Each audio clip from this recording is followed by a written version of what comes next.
NDA కూటమికి JP మద్దతు తెలిపారు. దీనిపై చంద్రబాబు ఇలా రియాక్ట్ అయ్యారు.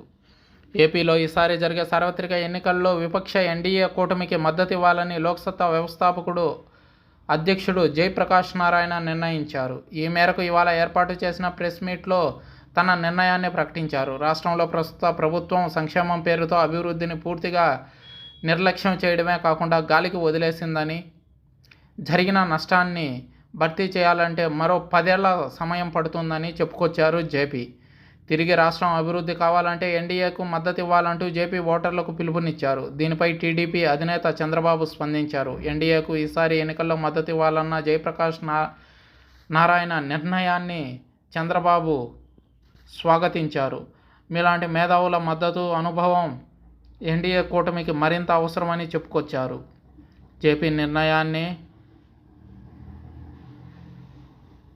ఆయన రాజకీయ జీవితాన్ని కూడా ప్రస్తావిస్తూ మాట్లాడారు చంద్రబాబు.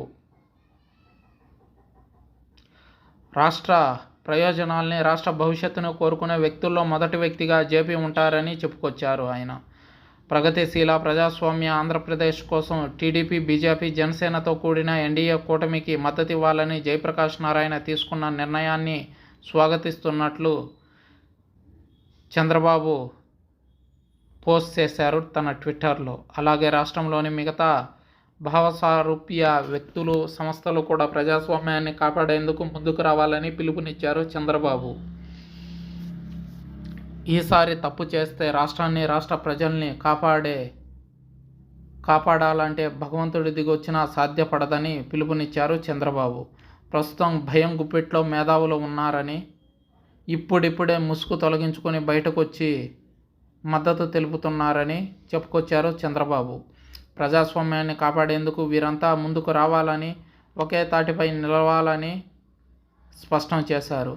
జేపీ లాంటి మేధావులు, నిస్వార్థపరులు, పదవీకాంక్ష లేనటువంటి వారి సహాయమే పార్టీకి, రాష్ట్రానికి అవసరం ఉందని చెప్పుకొచ్చారు. మరోవైపు గతంలో టీడీపీ మద్దతుతో హైదరాబాద్లోని కూకట్పల్లి నియోజకవర్గం నుంచి ఎమ్మెల్యేగా గెలిచిన జయప్రకాష్ నారాయణ ఆ తర్వాత మరోసారి పోటీ చేసి ఓడిపోయిన విషయం విదితమే. ఆ తర్వాత లోక్సత్తా పార్టీకి కూడా దూరమయ్యారు.